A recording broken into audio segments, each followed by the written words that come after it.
Well, good afternoon. This is Jim McGinnis. Greetings from the backyard. I hope this finds you well.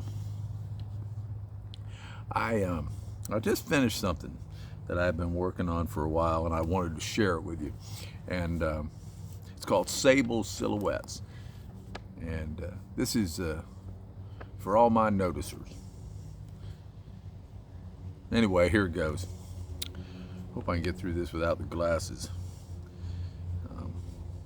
They're not my favorite, he declared, staring westward, showing regret that the sun was somehow set without him. Scraggly, rough, and ugly, he said, finishing his cigarette. Who is this, anyway, who stopped his walk just to talk to a man he's never met? I'm partial to them, was my reply, as I gazed upon 10 sable silhouettes against the early evening sky. I'm sure he didn't want a tree homily, but all I need is a little shove. I said their ruggedness is in fact what I truly love.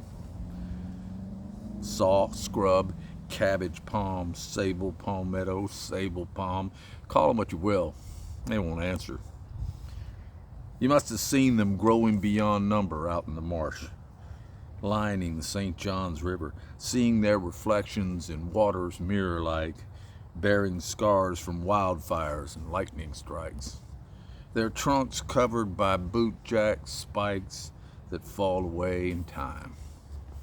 Hard to kill, remarkably indifferent to fires, floods, and cold. Together we grew up, together we grow old.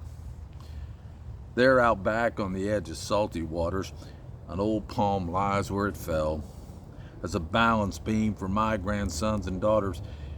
Another story I can tell, taken by Hurricane Francis, dressed in vines and ferns.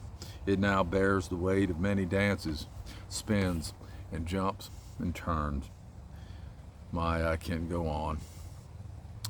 After muttering something about my yard resembling Vietnam, the walker spoke in praise of Christmas palms and coconuts, royals, and other ornamental trees.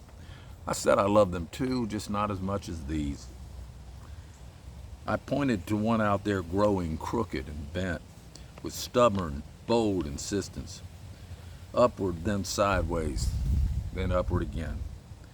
No path of least resistance. It meanders and turns because of its persistence, its resolve to keep on going, to keep on growing, after enduring God knows what.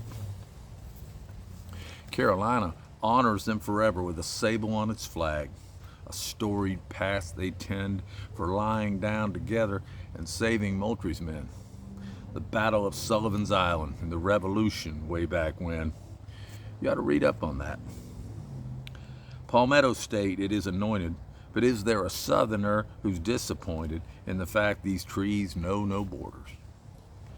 My visitor lit another cigarette and stood smoking, staring upward. The evening grew Florida still. The light faded in the western sky, robbing me of colors and the will to preach more to this guy. He seemed relieved that I was finally done with talk. He took his leave and said goodbye and resumed his little walk. But my mood had turned, as it does. I followed the dog back along the old cypress fence line, and for a while all sorts of worries filled my mind. Thoughts of the future, troubles of the past, then back to the trees at last. I could still see shadows and faint outlines of oaks and palms all intertwined, reminders of my visions as a child when I'd see them mingling together in the wild. My 3/4 acre lot is just a remnant of the hammocks and the groves, what once I saw as treasure troves. The moon was coming up now, casting darker silhouettes.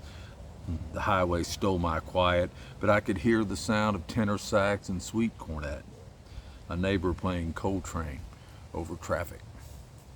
And just as quick, my mood turned back. I guess that's everybody's story.